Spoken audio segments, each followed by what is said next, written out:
Sí, ¿cómo están? Muy buenas noches. Para mí es un gusto darles la bienvenida en nombre del grupo Marcos Escudero a esta nueva sesión de los diálogos al café, en la que vamos a abordar la problemática del racismo.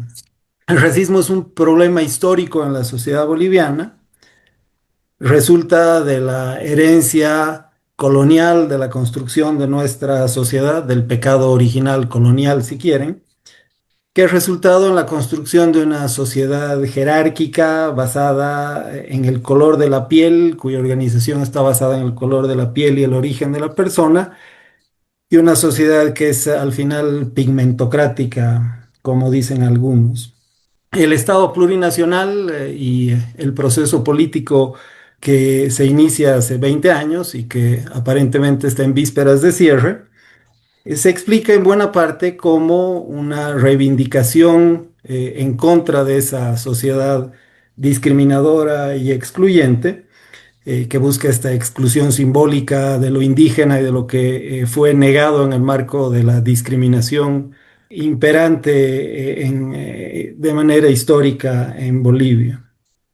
El Estado plurinacional enfrenta el tema de una manera simbólica y también lo hace de manera directa con legislación como la conocida Ley 045 de lucha contra el racismo y toda forma de discriminación, que por supuesto enfrenta de manera directa la problemática, pero no necesariamente la resuelve, sino que en muchos casos genera demandas un tanto absurdas como las que tienen que ver con el olor de las ciudades en carnaval y otros temas que han sido procesados en el marco de esta ley que no directamente ha tratado siempre la problemática del racismo.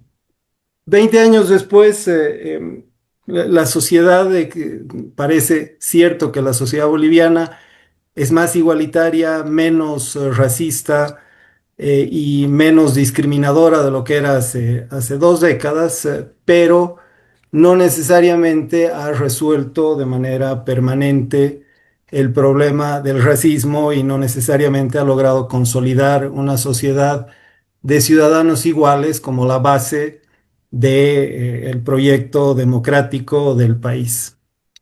Es por eso que vamos a conversar ahora sobre la temática del racismo a partir de unas cuantas preguntas que, como de costumbre, se han planteado a nuestros panelistas. La primera, si es que en verdad el racismo y los prejuicios siguen siendo un problema en Bolivia.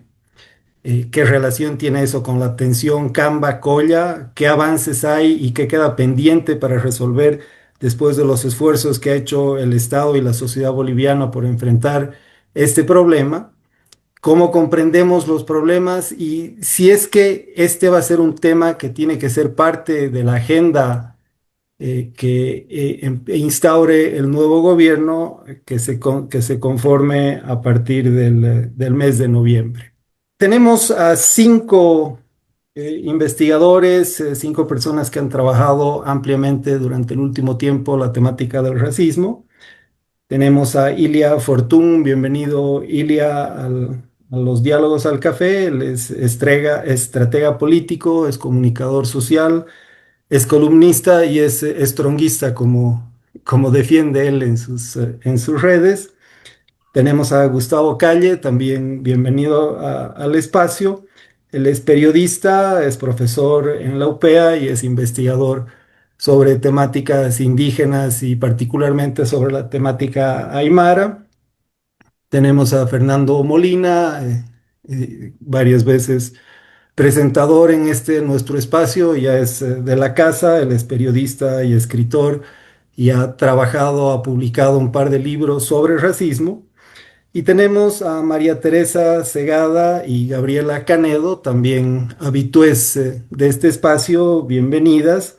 Ambas son sociólogas cochabambinas y han publicado hace no mucho un libro enfocado en los vínculos entre racismo y política en Bolivia, que tiene el título muy interesante de Mi delito es ser indio.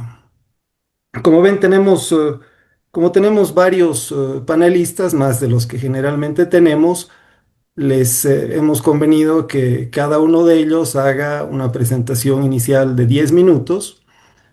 Voy a hacerles recuerdo de cuando su tiempo esté llegando y posteriormente vamos a tener otra ronda de otros 5 minutos breves para intercambiar y para hacer preguntas y para responder al público.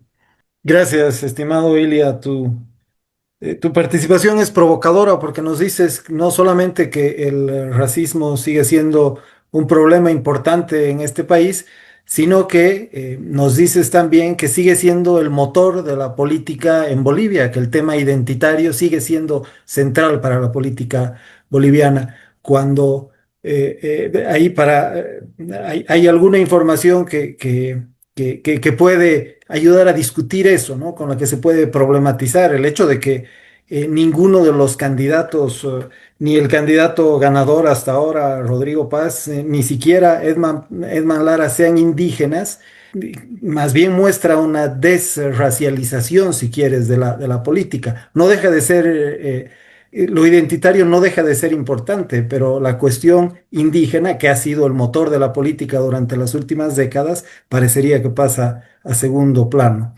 Alara Pero es como un indígena, pero en los grupos focales la gente lo percibe como un indígena. Probablemente eso va más allá del color de la piel, ¿no? es interesante, es algo que podemos conversar ahora con todos los participantes. Este es el momento en el que abrimos, invitamos a nuestros participantes a que hagan alguna pregunta, algún comentario. Mientras, Yo, mientras alguien se anima, yo quiero un poco discutir esta idea o más bien plantear la discusión de esta idea que propone Ilia también provocativamente sobre el racismo a la inversa, ¿no? Este es uno de el racismo desde la teoría y en general en la discusión sobre el racismo se entiende que es una relación más unidireccional que el poderoso ejerce sobre el que es más débil, ¿no? Entonces, es por eso que en el debate la idea esta del racismo a la inversa, el racismo de los históricamente desaventajados, es uno de los temas más problemáticos y más discutidos. Pero si seguimos la línea que nos proponía Gustavo hace un momento, si la sociedad boliviana está tan racializada, entonces tiene sentido pensar en este racismo no a la inversa, sino un racismo más horizontal, más como pan nuestro de cada día, más como vínculo de intermediación entre los bolivianos. Eso, por supuesto, que desafía la comprensión teórica del racismo y nos hace pensar en una lógica distinta a la de el victimario y la víctima, que es la que se asume generalmente cuando se habla del racismo, la problemática en Bolivia. Walter Guevara pidió la palabra. Adelante, estimado Walter.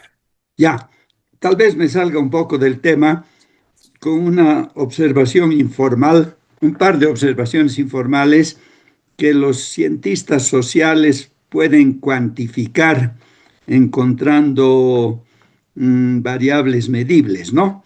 La primera informal es que cuando yo era chico, seguramente 2/3 de la población era monolingüe de alguna lengua local, quechua, aymara, guaraní, etcétera. Yo creo que hoy día, informalmente hablando, no llega al 10% el número de los que son monolingües en lenguas nativas. Ese es un avance que debería cuantificarse con más precisión. El segundo, que tiene más que ver con el proyecto de la democracia liberal y representativa, es cómo se podría cuantificar el avance del proyecto ciudadano, es decir, de aquellos que participan en la política de una manera autónoma, responsable y tolerante, ¿no? O los que más bien siguen participando como ovejas de un rebaño que responden a un caudillo o como dirigentes de movimientos sociales que básicamente ven de qué lado de la marraqueta está untada la mantequilla, ¿no? No es el tema exactamente de este foro, pero no deja de tener implicaciones para la democracia. Ese es un primer punto. Un segundo punto rápidamente es que el racismo tal vez sea un acápite de la intolerancia. Creo que la Marité ha usado un término técnico, heterofolía, como es, no lo puedo ni pronunciar. Pero la intolerancia a lo diferente, sea raza, región, clase, sexo, religión, idioma, costumbres, lo diferente, ¿no? Y entonces pensamos en ciertos sectores de nuestra sociedad, qué pena no haber nacido uruguayos o costarricenses, todos blanquitos, todos igualitos, todos europeos, todos castellano hablantes, ¿no? Entonces, esta dimensión del racismo en realidad yo creo que responde a una intolerancia generalizada a lo diferente. Y termino con una observación empírica de un país muy diferente al nuestro, en el que hay castas formales, desde la casta superior hasta los intocables, ¿no? Y sin duda que hay intolerancia, no me cabe la menor duda, a la dieta, etcétera, en fin, ¿no? Entre los ricos y los pobres, pero la democracia liberal y representativa más grande del mundo, que es la India, funciona a pesar de esas diferencias de religión, de idiomas, de culturas, de alimentación, de modo de vestir o de andar desnudos, vivir, nacer y morir desnudos en la calle, que pasa en Calcuta hoy día todavía, y sin embargo no se ha desarmado el proyecto democrático de la India, aunque está bajo ciertas tensiones hoy día, ¿no? No sé si esto tiene algo que ver con el tema de este coloquio, pero son unos ingredientes que tal vez alguien quiera comentar. Gracias. Gracias, estimado Walter. Vamos a volver con los expositores en el mismo orden, con otros 3 minutos para puntualizar algunas ideas. Y yo les pediría que tratemos de aterrizar en la pregunta esta de, eh, todos han coincidido en que el racismo sigue siendo un problema para la sociedad boliviana, pero es lo mismo que sucedía hace 20 años. ¿Qué ha cambiado? ¿Cuál es el lugar que tiene ahora la cuestión del racismo para la política y para los desafíos que tiene Bolivia hacia el futuro? ¿Qué ha cambiado con 20 años de proceso de cambio? Entonces, si volvemos con Canedo Segada, Gabriela Marité, Gabriela, creo Yo que puedo estás tomar. tú. Claro que sí, yo puedo Adelante, tomar. por favor. Gracias, Daniel. Y también quisiera de repente aprovechar la ocasión para interpelar, ¿no? A quienes han tomado también la palabra, estar de acuerdo o debatir algunas cuestiones, ¿no? Siempre en el afán de fortalecer, digamos, el entendimiento y el papel también que jugamos, ¿no? Cuando habíamos traído a colación el estudio que hemos hecho con Marité, donde sostenemos, bueno, partimos diciendo de que lo que hemos coincidido aquí, todos aquí, que el racismo existe, es una lacra que vamos arrastrando. Sin embargo, el dato de campo nos daba en el periodo que habíamos analizado, 2006-2021, que había sufrido por ciertas capas políticas cierta instrumentalización. Eso es lo que nos llamaba la atención. Y ponemos en el libro ciertos episodios en los que el desemboque debía ser de un conflicto político institucional, pero terminaba alentando, reverberándose, aludiendo al racismo por ciertos sectores y actores políticos. Eso es lo que nos llamaba la atención, ¿no?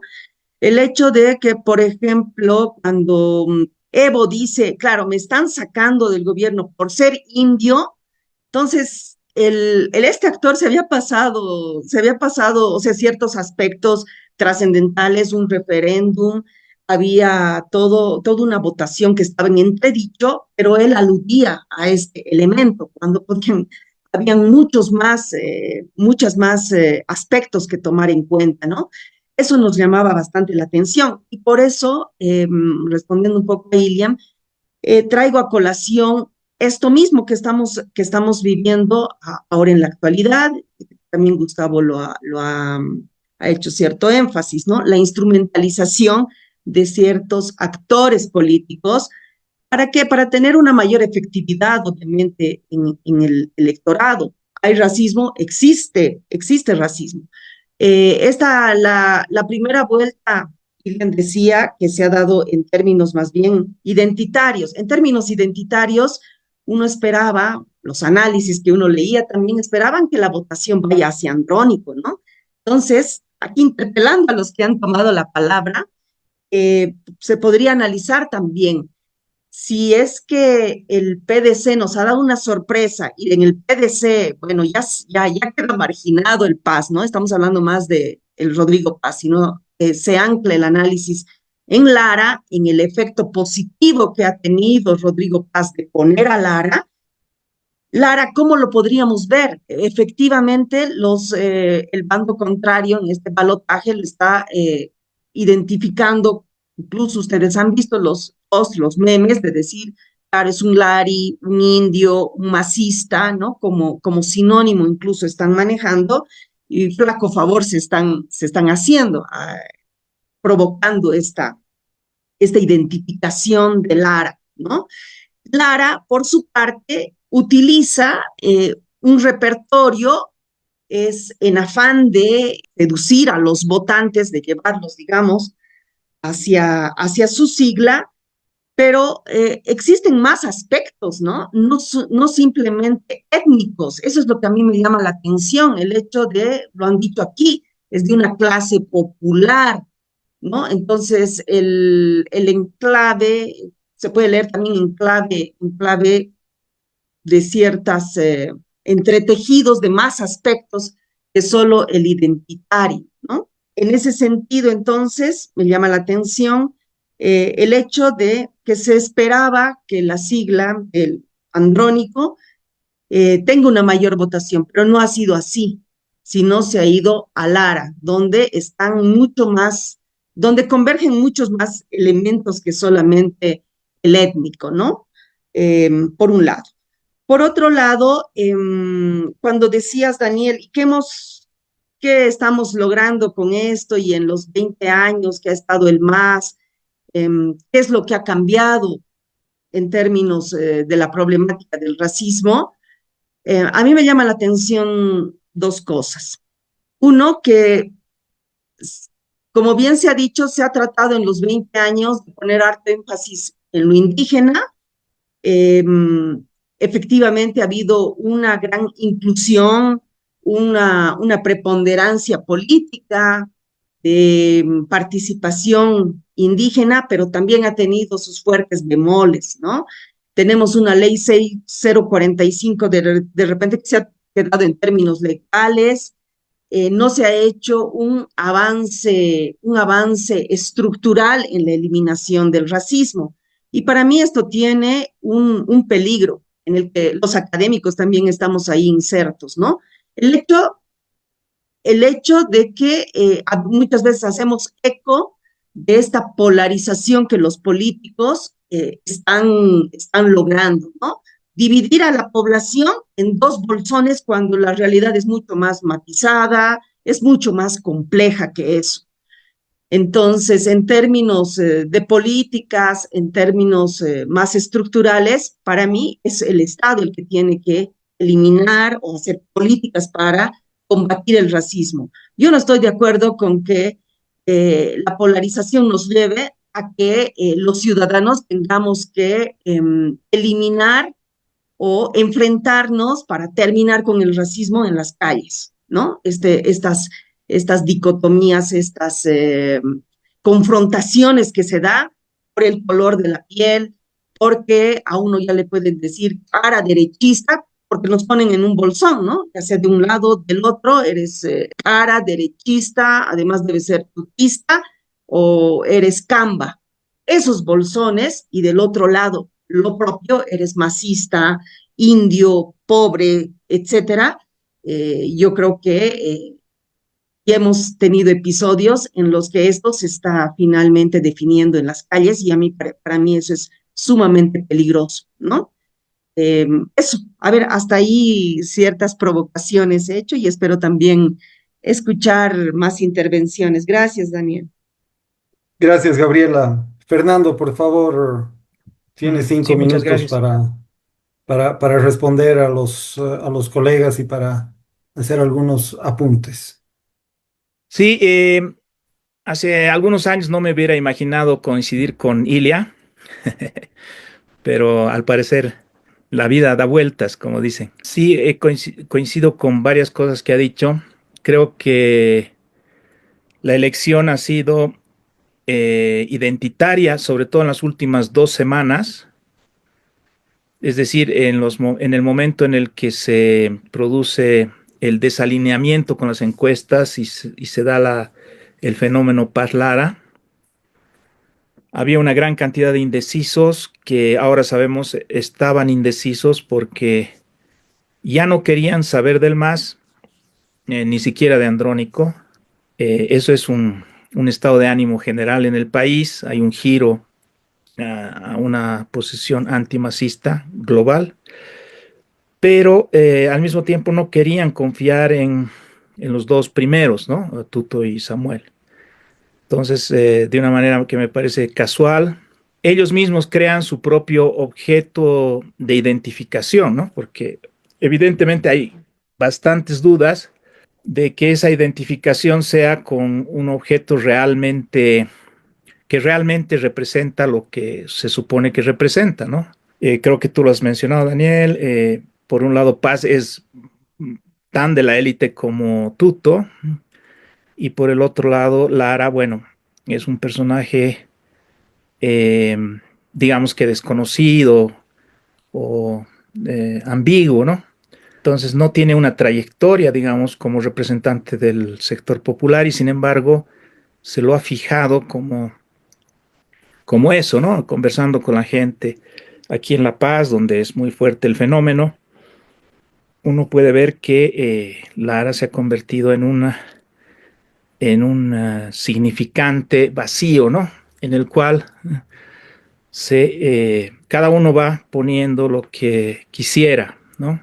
Lo que quiere y lo que quisiera que sea el próximo gobierno, en fin.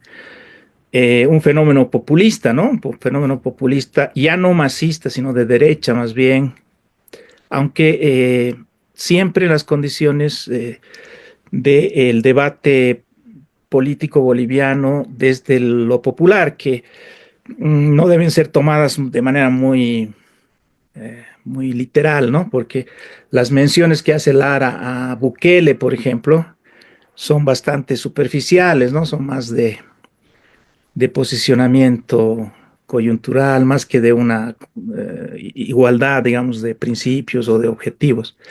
En fin, entonces me parece que se ha reproducido, lo he puesto en una columna, el clivaje tradicional de Bolivia que se había perdido, digamos, durante la democracia pactada y luego durante el MAS había adquirido otro cariz que es el clivaje entre cholos y caballeros, ¿no? En esta segunda vuelta está claro que las interpelaciones más fuertes, obviamente hay toda clase de llamados al voto, pero las interpelaciones más fuertes son las que son ideológicas, son no votes por estos, ¿no? No dejes que estos se queden, ¿no? Estos son los cholos, y eso nos lleva hasta el siglo XIX, ¿no? Cuando se decía lo mismo de los belcistas, por ejemplo, ¿no? Eran la representación de lo popular y además de lo paseño popular, ¿no?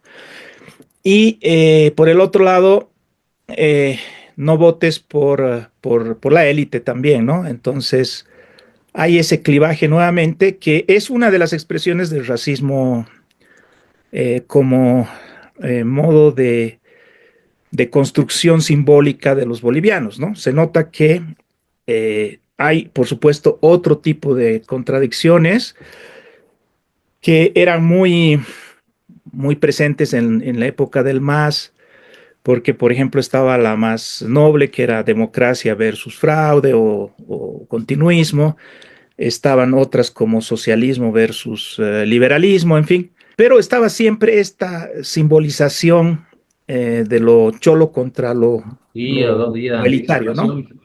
Y esto parece que era fundamental porque, miren, ha desaparecido el MAS de la escena y ha vuelto a rebrotar en nuevas condiciones con nuevas expresiones. Entonces, ¿qué habría cambiado? ¿No? Si con esto termino, si escucharon lo que dije, yo he dado una línea de continuidad, más bien, ¿no? Es decir, estoy hablando de que puedo hacer una lista de las luchas de cholos contra caballeros, MNR contra Falange, era una lucha de cholos contra caballeros, en fin.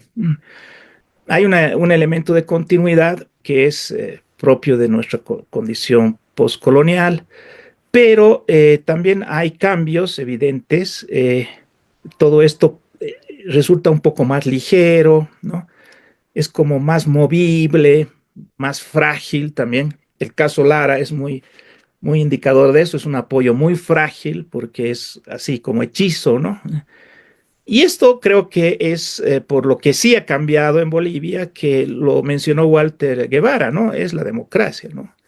Lo que ha cambiado fundamentalmente es la democracia, y la democracia está complejizando de una manera enorme nuestras formas de vida, y al mismo tiempo que si tenemos suerte, digamos, nos puede servir por lo menos como un elemento negativo para evitar que esas contradicciones, digamos, que bloqueen a la nación, ¿no? Porque implican un marco por lo menos de respeto o de no agresión violenta que es fundamental, que creo que nos ha salvado hasta aquí, ¿no? Respecto a otras experiencias, porque de alguna forma muy discutibles entre nosotros, tenemos diferentes posiciones, pero se ha mantenido la democracia, a diferencia de lo que ha pasado, por ejemplo, en Venezuela, donde hay ya una dictadura militar, o en Nicaragua, ¿no? Entonces, mientras se mantenga la democracia, creo que tenemos los mecanismos, por lo menos para bloquear las peores salidas, que serían las de eliminación del otro, ¿no?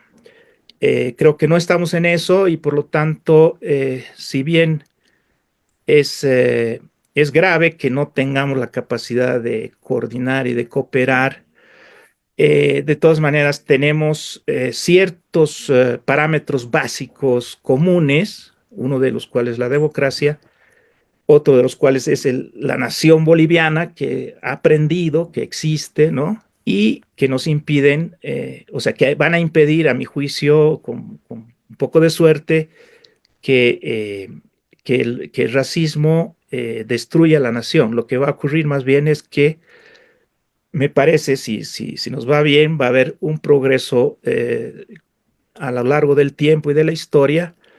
Y aunque no creo que esto desaparezca de la noche a la mañana, por supuesto, sí se podrá ver más espacios de conjunción, como ya se ve en muchos casos. Gracias, Fernando. Compartiendo tu optimismo, quiero añadir además que la sociedad boliviana no tiene una historia de uso de la violencia como parte del repertorio político, como sí se da en otros países de la región, y eso podría ayudar a moderar esta salida que todos quisiéramos evitar. Gustavo, por favor. Perfecto. Ya, yo quisiera subrayar el tema de, tú hablaste de que ha cambiado, ¿no? Después de 20 años. Yo creo que sí hubo cierta contención a estas dinámicas de la discriminación racial. Hay que entender que hay una diferencia. El racismo es la base ideológica sobre la que funciona la discriminación racial. La discriminación racial es el acto en sí, ¿no? Del comportamiento en sí, el trato diferenciado hacia el otro. Y creo que ese trato diferenciado hacia el otro, jerarquizado, se contuvo, digamos, durante estos 15 años, digamos, ¿no? Del gobierno del MAS. Porque recuerdo que además con la aplicación de la ley 045 hubo cierto esfuerzo de cierta sociedad que tenía cierto prejuicio sobre las mayorías poblacionales indígenas, y bueno, simplemente se abstuvo. Una vez que el MAS entró en crisis, recordemos el 2019, esa crisis aperturó nuevamente para que puedan brotar, ¿no? Nuevamente lo que se había contenido, los sentimientos escondidos sobre lo que se pensaba de las poblaciones indígenas. Entonces, creo que ahora estamos en este momento en el que otra vez, ante la ausencia, digamos, de cierta fuerza política que pueda reivindicar las identidades, es que los sectores antes que tenían ciertos privilegios a partir de su condición racializada, bueno, hoy día se dan cierta libertad, ¿no? Para poder opinar, para poder llamarse. Por eso subrayaba el tema anterior, cuando vi que, por ejemplo, los partidos de derecha no hicieron ningún esfuerzo por combinar en el marco de lo plurinacional sus fórmulas políticas, ¿no? Me sorprendió mucho la fórmula de Samuel, que estuvo basada más en lo económico, pero básicamente incluso desde lo étnico, ¿no? No hubo una composición con un sector popular y menos indígena.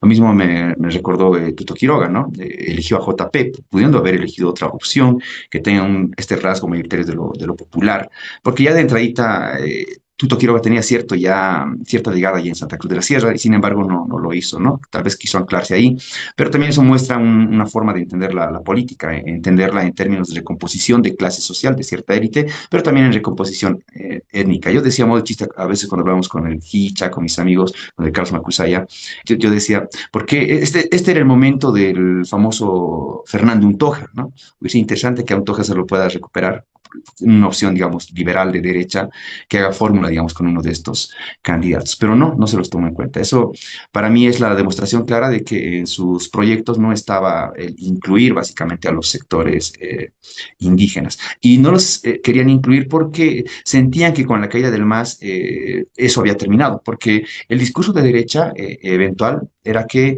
el MAS había creado el tema del racismo, ¿no? Que era un discurso, ¿no? Básicamente que estaba instrumentalizado por este partido y que no era una realidad. Yo creo que ese es el gran problema de los proyectos de derecha en nuestro país, es que consideran que el racismo no es un tema serio, no es un tema que se deba tratar, por eso tienden a minimizarlo.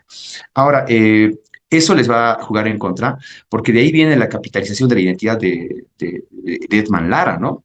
Lara, como lo decías, en algún grado está identificado como el cholo e incluso como el indio, pero ¿y quién se ha encargado de eso? Pues el otro, ¿no? La oposición al larismo, entre comillas, que pasó de ser Lara a ser el Lari, ¿no? Y es en evocación al indio.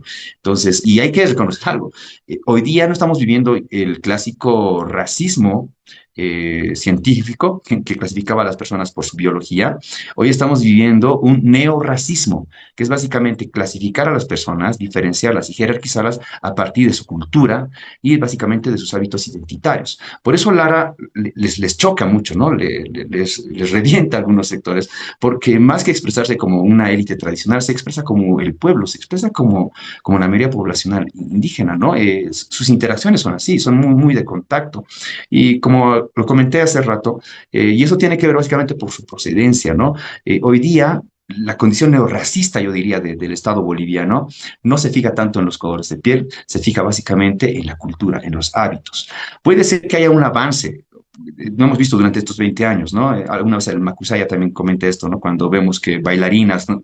De ciertos grupos chichas son orientales, son cambas, ¿no? Son blancas, pero están haciendo equipo con collas, ¿no? Entonces, pareciera que había una fusión, una especie de acompañamiento, pero sin embargo son escaladas leves, ¿no? O cuando vemos, por ejemplo, que grupos de cumbia chicha hoy día son el boom, digamos, aquí en el Alto, por ejemplo, en las fiestas, en los prestes, pero estos son eventuales muestras. Lo que en realidad está sucediendo es que nuevamente, tras el vacío de ese proyecto político que de alguna manera lograba condensar, digamos, ¿no? Las aspiraciones identitarias del mundo indígena, bueno, pues equivocadamente se han tratado de reconstituir al margen de esta población. Entonces, yo creo que ha cambiado básicamente esto. Hoy día, nuevamente, el racismo está volviendo a ser abierto, ¿no?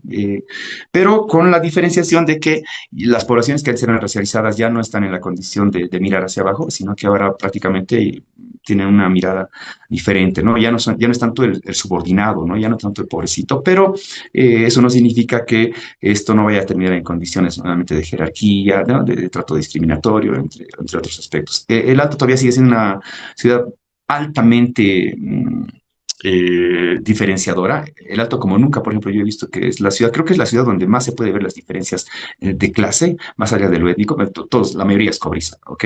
Pero aquí hay ya tonos de clase social y al interior de esos cobrizos básicamente hay incluso quienes ya se han blanqueado mentalmente, ¿no? Aquí puedes ver, por ejemplo, muchos de los hijos de los dueños de los cholets ya no se asumen necesariamente indígenas, se asumen más como que mestizos, curiosamente, pero aquí también hay que tomar con pinzas ese tema del mestizaje, ¿no? El mestizaje no como la recuperación o revalorización de la identidad indígena, sino como básicamente la revalorización de la claridad, es decir, yo soy mestizo, no soy tan indio, ¿no? En palabras del Macusaya. Y eso, digamos, creo que está pasando esto acá en el Alto. Algo ha cambiado. Hoy día, nuevamente, en contextos políticos, creo que se está volviendo mucho más abierto. La prueba de esto es las redes sociales. La prueba de esto es que, por ejemplo, los diputados, el ejemplo del último diputado, ¿no? El que dijo que no voy a volver a permitir que alguien en temas de embajada más que coca, ¿no? O sea, hediondo, es la muestra clara. Ahora lo dicen. Ahora lo dicen. Antes no. A pesar de la poca efectividad que tenía la ley 0045, porque hay que ver cuánto resultado tiene y la verdad que su impacto es mínimo. Entonces yo creo que sí, estamos viviendo un tiempo en el que otra vez está aflorando con fuercita nomás este tema de la racialización y de las identidades. Y creo que ahora el componente de color de piel no es tan fuerte. Lo que determina básicamente es esto de los hábitos culturales. Por eso digo que estamos muy bien. El Estado hoy día está vivenciando, la sociedad está vivenciando este neorracismo, lo que también se llama racismo cultural. Bueno, eso sería. Gracias, estimado Gustavo. Ilia, volvemos contigo, por favor. Muchas gracias. Intentaré responderle a Gabriela, que creo que hace muy bien en señalar que si había cierta clave identitaria y racial en la elección, lo lógico hubiera sido que ésta se expresara en la candidatura de Andrónico. Teóricamente, él debería haber sido quien se beneficie. Sin embargo, la información y la investigación y el resultado lo han confirmado. Decía que en realidad el electorado, no sé si estaba cansado del MAS en sí, pero estaba cansado, o sea, el electorado sí había decidido que ya era suficiente con el MAS hasta este momento y no le perdonaron la crisis económica, pero tampoco le perdonaron las peleas internas, ¿no? Fernando lo sabe también como yo, la gente aquí y en todo el mundo odia a los políticos de manera intensa y probablemente lo único que la gente odia más que los políticos es a políticos peleándose entre políticos por poder.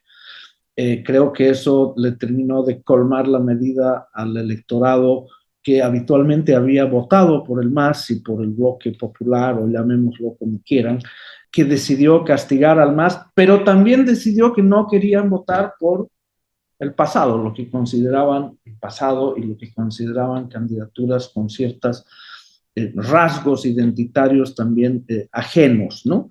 Creo que esa es la explicación electoral que determina un poco por qué no fue Andrónico y por qué sí fue Lara.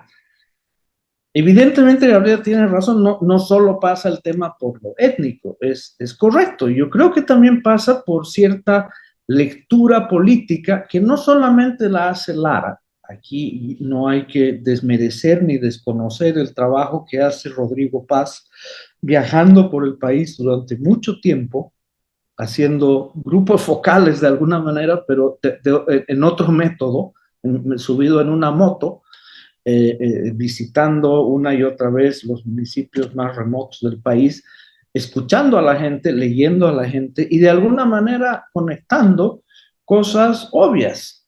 O sea, no solamente fue lo étnico, correcto, yo creo que esa dupla, Lara le permite a Rodrigo Paz gatillar y cosechar todo lo que había sembrado sin muchos frutos durante 3 o 4 años de trabajo de campaña, de trabajo electoral, y hacen esta amalgama, esta combinación virtuosa. Pero ¿cuáles son esos argumentos que encuentra Rodrigo Paz y que los expresa mucho mejor, que los hace llegar de manera mucho más legítima a través de Lara es la lectura de cosas evidentes. Uno, que el 85% de este país son cuentapropistas y son informales, pero que tienen ciertos rasgos culturales y raciales en común. Esa es la clase popular, esa es la clase chola, esa es la clase india, pero además se identifica una condición dual muy interesante, digamos, que nadie la había explotado políticamente.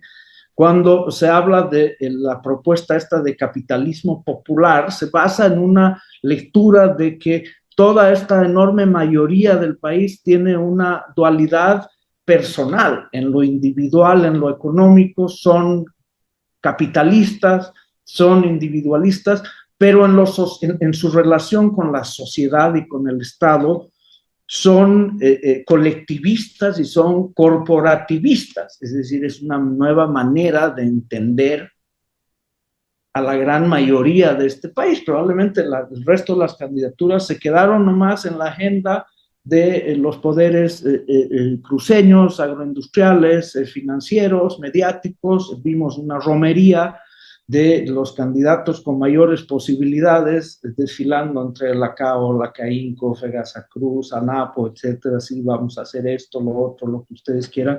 Ellos tuvieron una lectura del país totalmente distinta, vinculado a la condición de las mayorías que tiene que ver con lo cultural.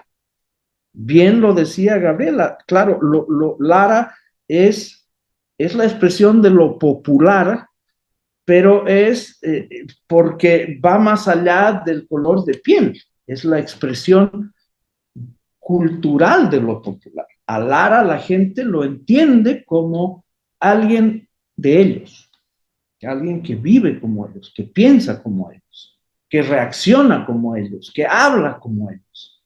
¿Sí? La identidad cultural, racial, está expresada por Lara y está combinada con una lectura y con un trabajo político que hace Rodrigo Paz y que dan como resultado esta, entre comillas, sorpresiva victoria, ¿no? Sí coincidimos con Fernando Molina en que el clivaje sigue siendo la contradicción, sigue siendo entre cholos y oligarcas, ¿no?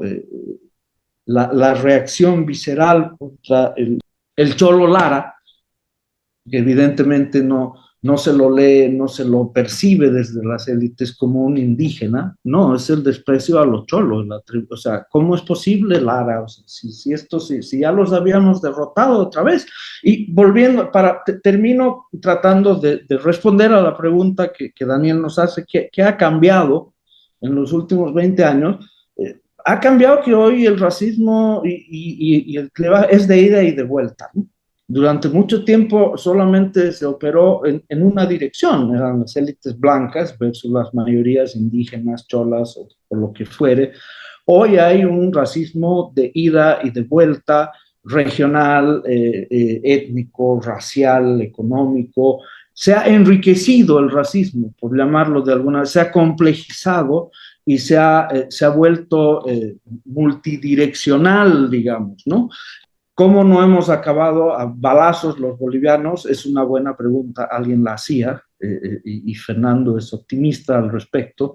Yo también, yo creo que el tema de la tenencia de la tierra desde 1952 ha evitado que este enorme problema que tenemos nos lleve a las armas y al derramamiento de hasta la última gota de sangre. Hoy todavía estamos enfrentados también a un tema de tenencia de tierra, en el tema de avasallamientos y de ocupaciones y de fronteras agrícolas, etcétera, pero de alguna manera el Estado boliviano ha sabido resolver el tema de tenencia de la tierra y yo creo que ese ha sido la válvula de escape que ha evitado que terminemos a tiros, porque generalmente tienen razón, este es un problema que tiende a terminar en desastre, ¿no? Gracias, Ilia, gracias a todos nuestros presentadores. Eh, Creo que hemos abordado desde distintos ángulos un tema de lo más relevante e interesante. Tenemos todavía algunos minutos para un intercambio con los participantes. Roberto Lacerna está pidiendo la palabra. Adelante, Roberto. Gracias, Daniel. Creo que ha sido un intercambio sumamente interesante y nos ha ayudado mucho, yo creo, a los habitués de este espacio. Miren, yo quiero recordarles que en general un movimiento político, como un movimiento social también, cualquier liderazgo busca atraer gente a partir de una interpelación identitaria. De manera que el tema de la identidad siempre va a estar presente en estas luchas y sobre todo dos fuentes de identidad que son primitivas, primarias, básicas. Uno es el fenotipo, ¿no? Los tibios, los blancos, los cobrizos, los negros, en fin, es una apelación básica. Y la otra es el territorio. Los cambas, los pollas, la región A, la región B, los chabacos, etcétera, son apelaciones bien primarias que son más fáciles de atraer que las más intelectuales, que son políticas, ideológicas, etcétera. Entonces, la presencia de este tipo de identidades es un indicador también del carácter primario de nuestra democracia, del carácter elemental y de baja formación de nuestro electorado, ¿no? Que se siente más fácilmente apelado por ese tipo de elementos que por otros. Y en esto creo que también confundimos un poco y le llamamos racismo a toda expresión diferenciadora. Hay muchas maneras de reconocer al distinto. A partir, lo han planteado aquí hace un momento, Ilia, también, el choque cultural, la diferencia cultural, mucho más importante en algunos casos que otras. Entonces hay lo indio, lo blanco, lo cholo, etcétera. Tiene sobre todo una dimensión cultural mucho más que fenotípica, ¿no? Edmond Lara, pues, tiene la piel mucho más blanca que Carlos Mesa, por ejemplo, pero es percibido como popular, como cholo, en cambio Carlos Mesa como señorial, pese al color de la piel. Hay una rivalidad económica, ¿no es cierto? Hay también diferencia de identidades, desigualdad de recursos, y esto se exacerba sobre todo con las migraciones, ¿no? Santa Cruz por eso aparece en un momento con mucha fuerza este tema del Collacamba, sobre todo en la época de mayor migración. Y por eso me parece que atribuirle todo este tema de prejuicios y diferencias y resentimientos, etcétera, a la etapa colonial es un recurso demasiado fácil, ¿no? Han pasado 200 años de superación de aquella etapa colonial, pero yo creo que gran parte de el cultivo de estas diferencias ha sido desarrollado sobre todo en la República y a partir de la República. Pero el problema es mucho más concreto para nosotros. ¿Cómo se superan estos prejuicios basados en las diferencias, en el reconocimiento de la distinción? Una política muy frecuente, muy común durante mucho tiempo, de hecho el MNR la planteó así, era la de la integración, el mestizaje cultural, el mestizaje racial, etcétera, la integración, el no reconocer las diferencias y más bien plantearse la construcción de una nueva identidad nacional, boliviana, mestiza, etcétera. La otra es la que hemos vivido en los últimos años, que es muy parecida a la que se vivió incluso en periodos en lo que hemos llamado colonial, que es el reconocimiento de la diversidad y el cultivo de la diferencia, que algunos llaman apartheid. Entonces, aquí yo me pregunto, ¿cuál consideran ustedes que puede ser la mejor manera de superar este problema? ¿La fusión y la integración o al contrario, el reconocimiento de las diferencias y la parcelación de las instituciones del Estado, etcétera, en esos diferentes? Me voy, por ejemplo, al tema educación y al tema justicia. ¿Nos servirá como país el tener una justicia especial para los indígenas y otra para los no indígenas, una educación para los indígenas y otra para los no indígenas, o seguimos aspirando a un elemento de integración nacional que verdaderamente nos reconozca, nos una? Y ahí entro al último tema, que es la importancia que tiene la movilidad social. Hemos hablado mucho de los últimos 20 años.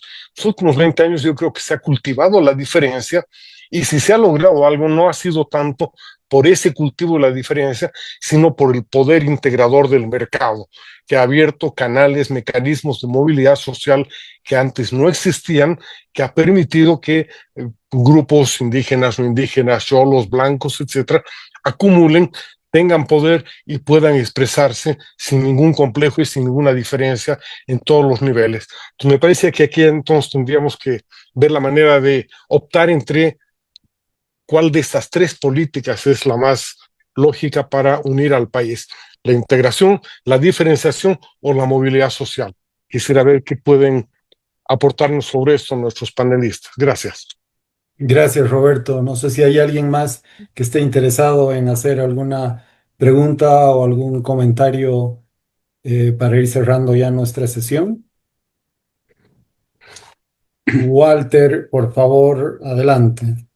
Rápidamente, para responder directamente a Roberto, yo creo que la variable ignorada electoralmente y por todos los políticos es la del proyecto democrático, cuyo correlativo es el proyecto de una ciudadanía responsable, tolerante y autónoma, ¿no?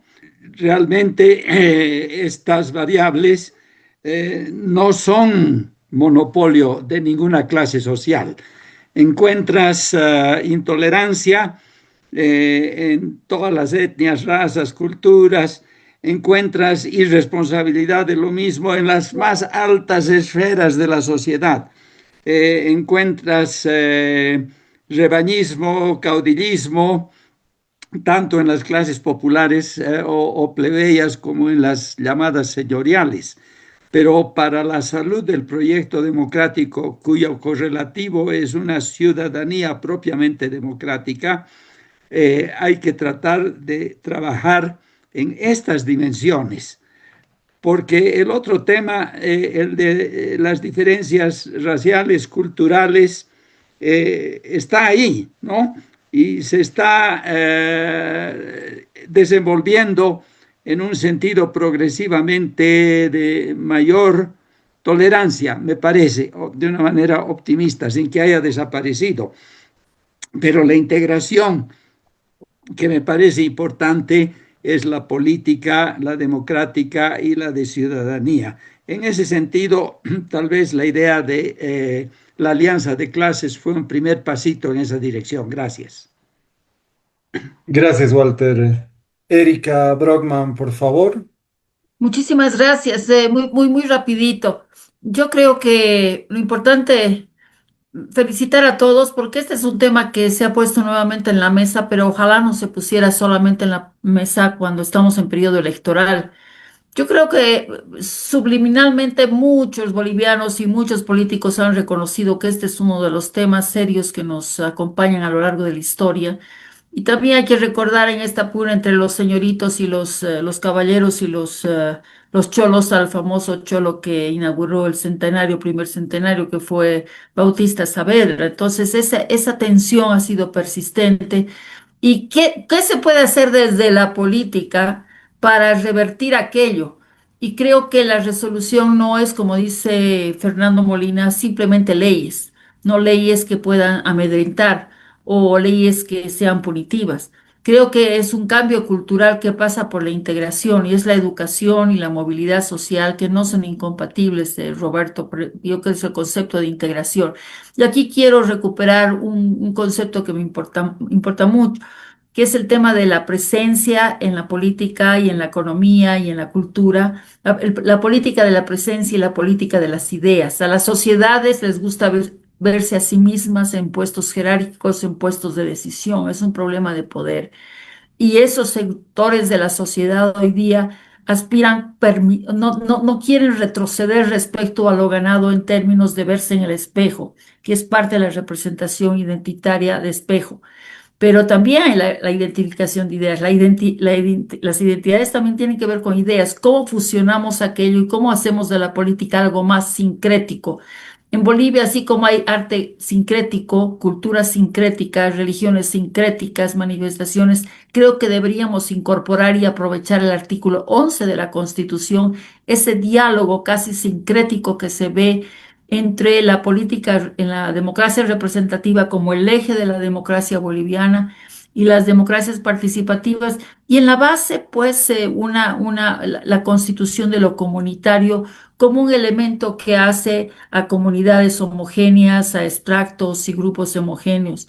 Yo creo que hay que hacer políticas contra la no racialización y hacer que la gente se dé cuenta y no naturalice las expresiones racistas. Yo recuerdo cuando se hizo la ley contra la trabajadora del hogar, a favor de la trabajadora del hogar, habían gente de Condepa que decían, ¿cómo es posible que digan ustedes eso si yo a mi trabajadora del hogar no le permito ir a la escuela para que no se malee y no se contamine de las costumbres de la ciudad? Entonces le cercenaba el derecho a la educación.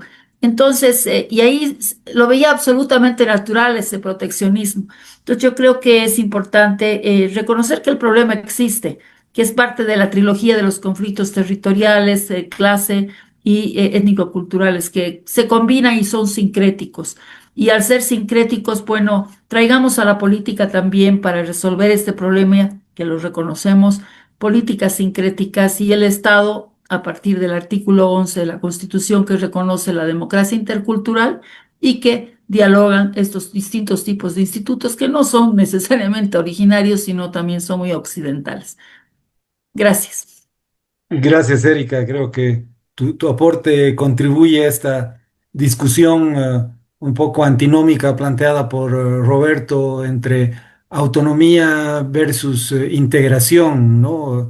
Resalto que propones que es una combinación de ambos lo que se necesita para hacer una sociedad más equitativa. Pero volvamos, por favor, con nuestros presentadores, si quieren animarse a responder directamente la pregunta o los comentarios de Roberto, Walter y Erika, y para que vayan cerrando también y despidiéndose. Sí. Adelante, Fernando, si no se oponen los demás, por favor. Adelante. Sí, muchas gracias. Bueno, yo discrepo con Roberto respecto al origen del problema, ¿no? Porque la cuestión está en que, más allá de las, digamos, de las ideologías de cada época, porque sí es discutible si había más racismo en la época colonial o en la época de los racistas científicos de los que habló Oscar, ¿no? La situación colonial les ha extraído a los indígenas bolivianos de todos sus capitales, ¿no?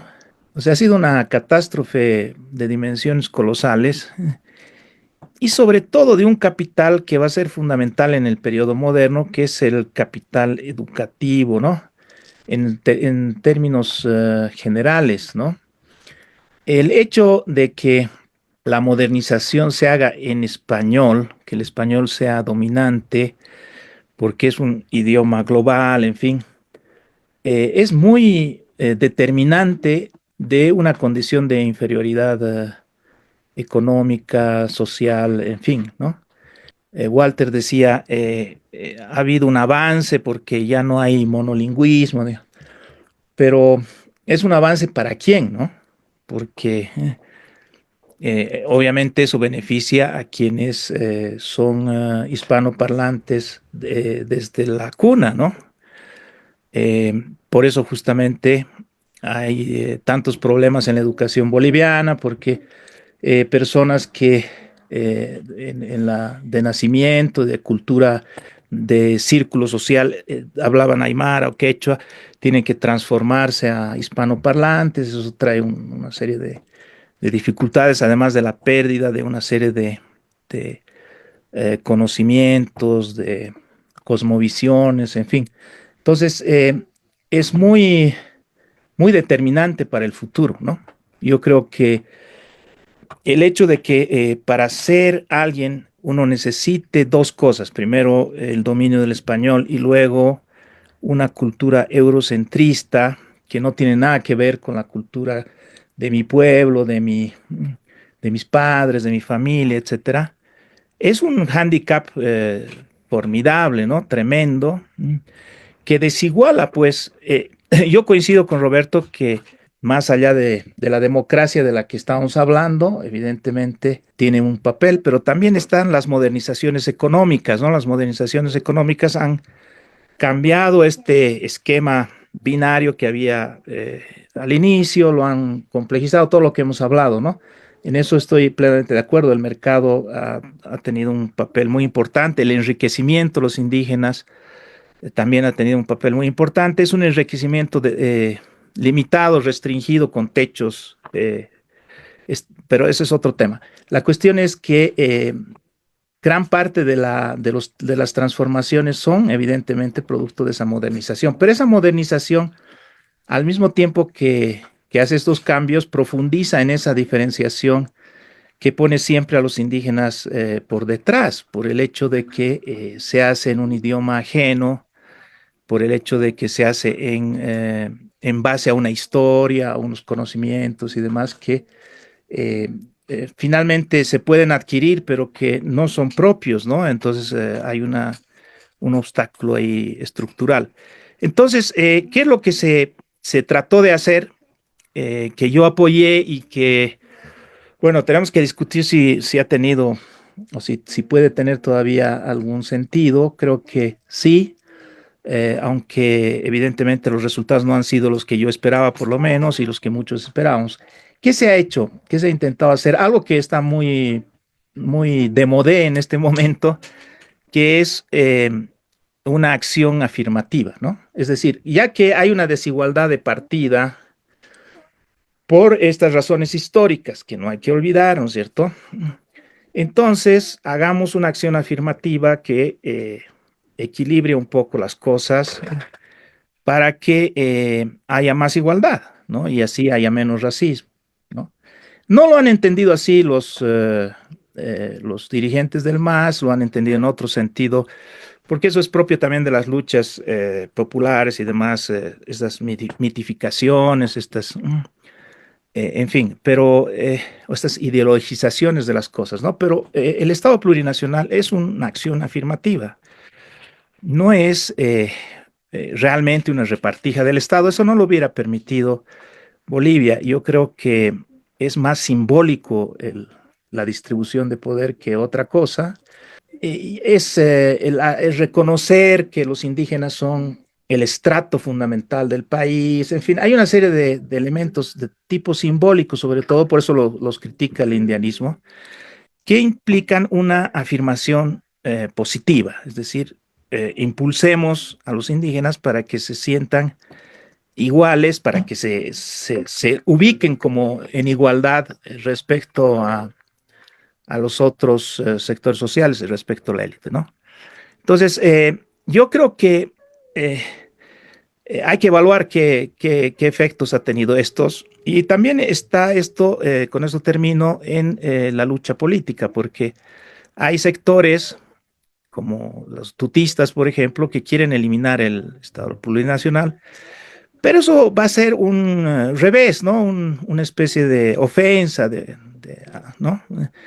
Que va a alimentar aún más las incomprensiones y los problemas. En realidad, el Estado plurinacional no ha cambiado los derechos de los demás, ¿no? Puede ser que desde el punto de vista teórico, ¿no?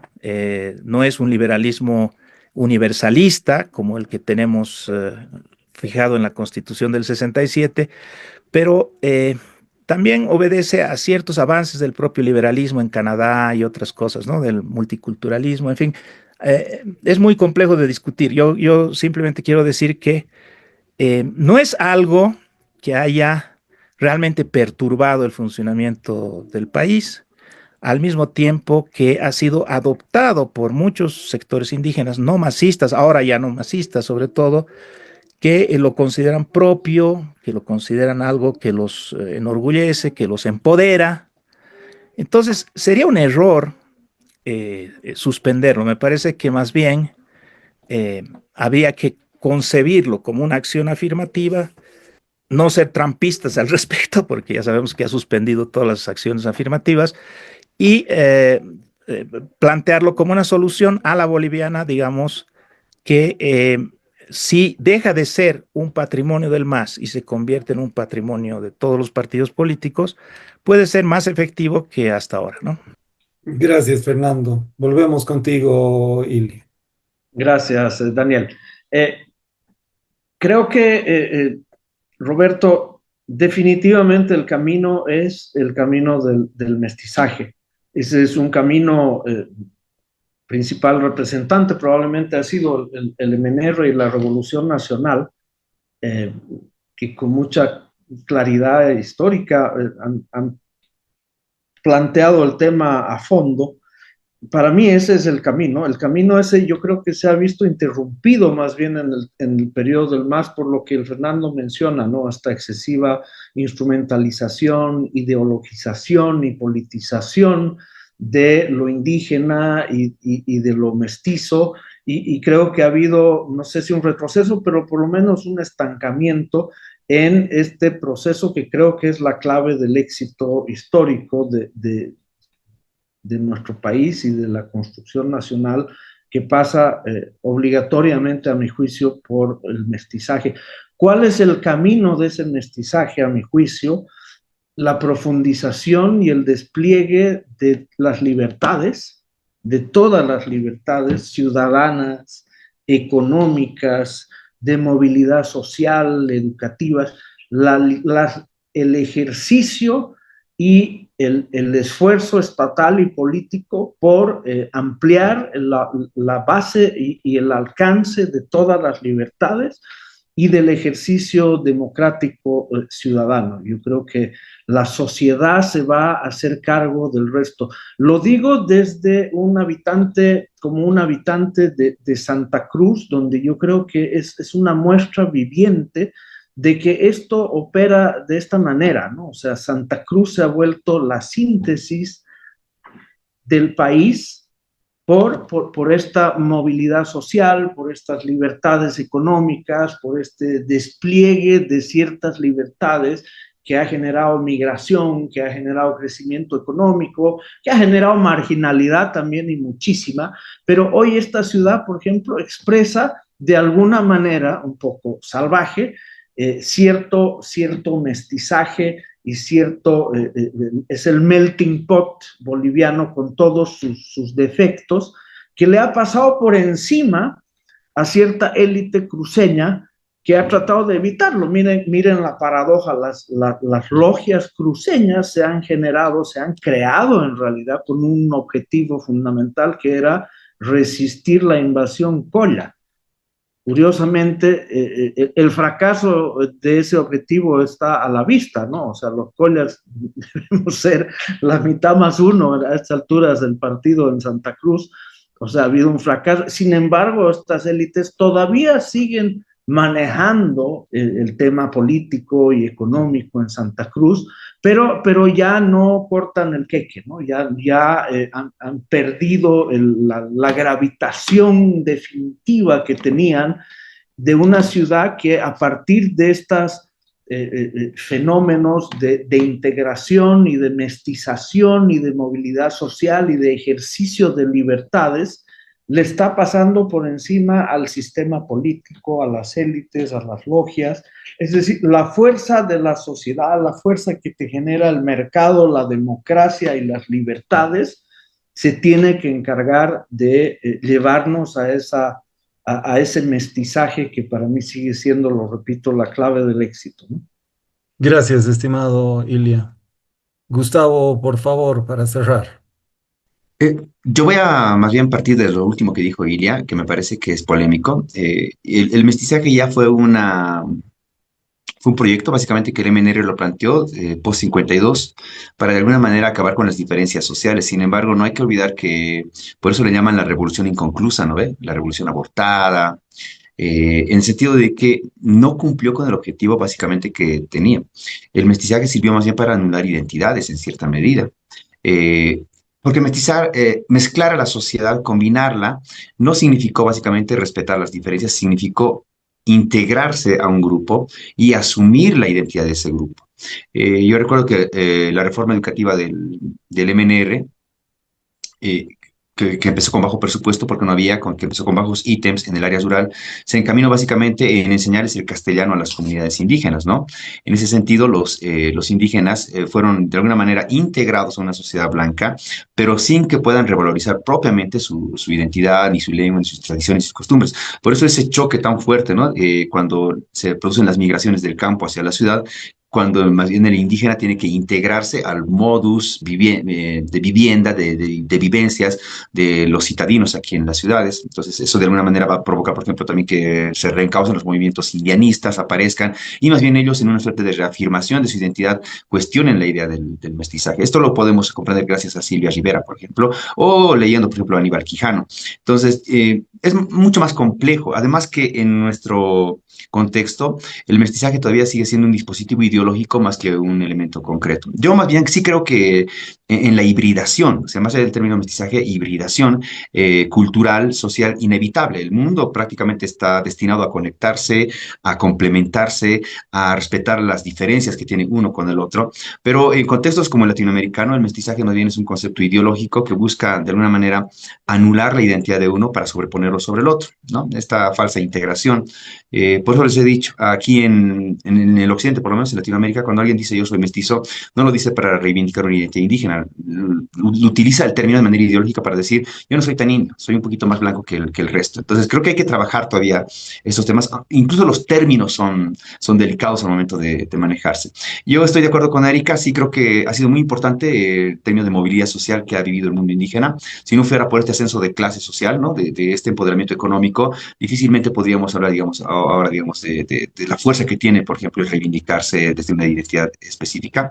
Y creo que hay que trabajar mucho en temas más holísticos, más integrales, y creo que la educación es importante, porque más allá de todo, la racialización de la sociedad trae estos complejos racistas y finalmente trae discriminación racial y bueno, pues no está bien que la gente se trate de manera diferente a partir de ciertos elementos étnicos, de color de piel y también culturales. Entonces, hay un trabajo ahí, ¿no? Y bueno, creo que seguimos repitiendo los problemas que desde hace 20, 30, 40 años siguen atrás y no los podemos solucionar.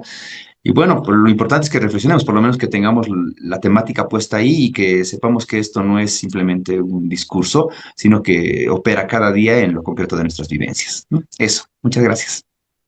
Gracias, estimado Gustavo. Gabriela, cerramos contigo. Algunas puntualizaciones que quiero hacer antes de responder también las interpelaciones que nos han hecho los participantes. Es que desde mi punto de vista, claro que Bolivia, bueno, viva todavía, respeten un marco democrático. A mí lo que me parece es que efectivamente no hay una eliminación del otro, pero es que sí me parece que se ha recrudecido esto que los otros participantes también decían, ¿no? La confrontación en lo cotidiano, ese énfasis en términos raciales que tiene que ver con la polarización política desde mi punto de vista, ¿no? Y para mí eso es lo peligroso, digamos, en las calles, en las universidades, en las fraternidades, en los espacios comunes, digamos, que reflorezca el racismo, pero ya no en términos para nada de entendimiento. ¿Existe el racismo? Sí, pero la pregunta que lanzo es que la debíamos resolver en las calles, con el prójimo, etcétera, por tener diferencias culturales, fenotípicas. Eso es lo que, desde mi punto de vista, también ocasiona que los actores políticos instrumentalicen el racismo. Y es lo que más impotencia da, ¿no? Es cuando se concreta en la sociedad. Segundo, ¿se hizo algo? ¿Se puede hacer algo? Creo que tenemos el ejemplo de, si bien ha habido una inclusión y un avance, etcétera, en los 20 años del MAS, hay en términos legales una ley, 045, que ya lo han dicho, no ha funcionado, porque el racismo está tan naturalizado que la gente que cae en actos racistas ni sabe que está cayendo, creo, en racismo, ¿verdad? Entonces, esta desnaturalización, creo que el papel de la educación juega un rol muy importante. Sin embargo, cuando Roberto preguntaba, ¿y será que podemos fusionarnos, crear puentes, etcétera? yo creo que la desigualdad juega un papel crucial en Bolivia, donde además de una desigualdad o un racismo en términos étnicos, culturales, pues coincide totalmente con que hay una desigualdad y mientras no se ataque esta desigualdad que para mí es clave, creo que no se va a poder superar el racismo, ¿no? Han dicho, Tuto de lejos no lo entendió, la representación efectivamente es de una élite, en términos fenotípicos podría ser quienes se identifican de cajón, digamos, blancos, podemos matizar esto, tampoco, pero lo hizo Evo, ¿no? Siendo el actor indígena tampoco entendió que era el racismo y tuvo 20 años podía haber hecho muchas más cosas en términos muchos más prácticos, ¿no? Y esperemos ahora que sí, en caso de que gane Lara, encarnando al Cholo, se entiende el racismo también y se haga desde el Estado muchas más políticas más de inclusión y de en todo caso, de atacar la desigualdad, ¿no? Creo que tendría ser una bandera de lucha también por la desigualdad. Está bien combatir el racismo, ¿no? Pero si no se logra avanzar en términos de la eliminación de la desigualdad, creo que lo simbólico es un buen avance, pero queda corto también, ¿no? Y como duda también yo tengo ya con más yendo a la realidad, ¿hasta qué punto habrá la apropiación, digamos, de esto de lo simbólico, de este avance en términos étnicos, del Estado plurinacional, de abrazar una huipala? ¿Será que también nuestros candidatos están prestos a abrazar más la huipala que el rojo, amarillo y verde? ¿Será que la gente ha interiorizado más eso que lo nacional? ¿Será que podemos tender puentes teniendo una sociedad altamente desigual? Entonces son también preguntas que quedan ahí. Veremos con el nuevo gobierno si logran, ¿no? Si logran atacar estas lacras del racismo, pero también y sobre todo de la desigualdad. Gracias, Daniel. Gracias a ti, Gabriela, Ilia, Gustavo, María Teresa y Fernando por sus aportes, su contribución a este diálogo que hemos visto que todavía tiene un conjunto de temas pendientes y creo que la discusión recién se ha empezado a poner interesante hacia el final. Entonces, así como el tema del racismo es un tema irresuelto para la sociedad boliviana, esta conversación también queda pendiente para continuarla en una próxima oportunidad. Les agradezco nuevamente a nombre del grupo Marcos Escudero su participación y a todos los que nos han acompañado en esta sesión un poco larga, tanto en el Zoom como en el Facebook, y a los que nos van a ver en el YouTube. Gracias y nos vemos el próximo viernes en un nuevo diálogo al café. Buenas noches.